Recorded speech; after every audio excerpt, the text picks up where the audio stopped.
Top quality और consistent performance के लिए सिर्फ सिल्वर पंप्स। टॉप क्वालिटी और कंसिस्टेंट परफॉर्मेंस के लिए सिर्फ सिल्वर पंप्स, नाम याद रखना। चुनावाल ही बिल्डिंग मरीन लाईन्स या परिसरात काही वेळापूर्वी खरं तर ही दुमजली इमारत होती, ही कोसळलेली आहे। आपण पाहतोय की सध्या घटनास्थळी मनसे पदाधिकारी हे देखील आलेले आहेत। आपण त्यांच्याशी बातचीत करणार आहोत। खरं तर तुमचं TV9 मध्ये स्वागत आहे। खरं तर तुम्ही आम्हाला वारंवार फोन देखील करत होता, आम्ही देखील या घटनास्थळी पोहोचलो आहे। सध्याची स्थिती काय?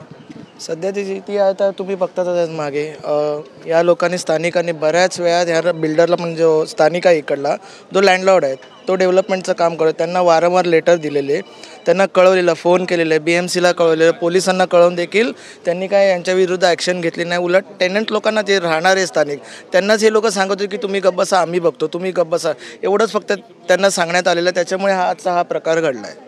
खरं तर 100 वर्ष जुनी इमारत आहे आणि धोकादायक आहे असं देखील म्हटलं होतं।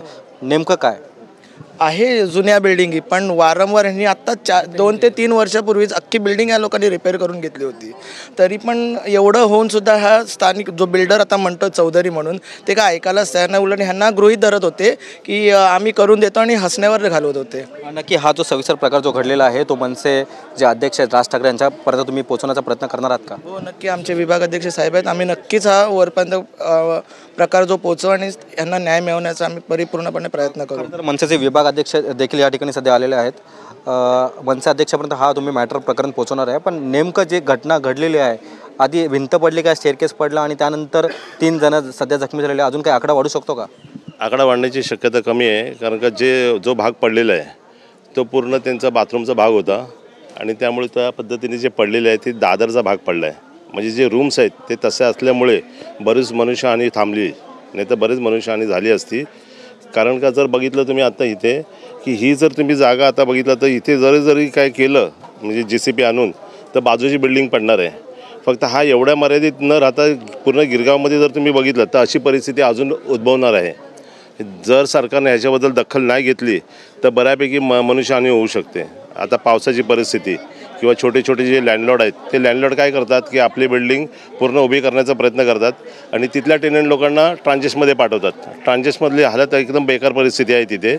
परंतु हा जो इथे जो काम करतो आहे जो लँडलॉर्ड आहे चौधरी, त्याने परत तेलगल्लीमध्ये तशीच परिस्थिती केली आहे। तिथल्या टेनंट लोकांना गेली 10 वर्ष रखडवतोय। जर अशी जर पद्धत असेल तर सरकारने ह्याच्याबद्दल एक वेगळ्या पद्धतीचा नियम ठेवला पाहिजे। नक्कीच खरं तर हे मनसे पदाधिकारी होते हे तर खरं तर मतीला धावून आलेले आहेत। असा जो प्रकार तो आम्ही खपवून घेणार नाही आणि ही जी घटना घडलेली आहे ती आम्ही आमच्या मनसे अध्यक्ष राज ठाकरे साहेबांना देखील सांगणार आहे, अशी जी प्रतिक्रिया ती इथल्या मनसे पदाधिकाऱ्यांनी व्यक्त केलेली आहे।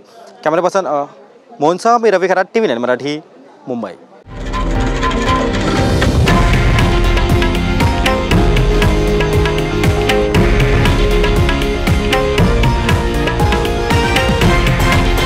हे आहे देशातील नंबर 1 न्यूज नेटवर्क आणि आपण पाहत आहात TV9 मराठी, एकमेव।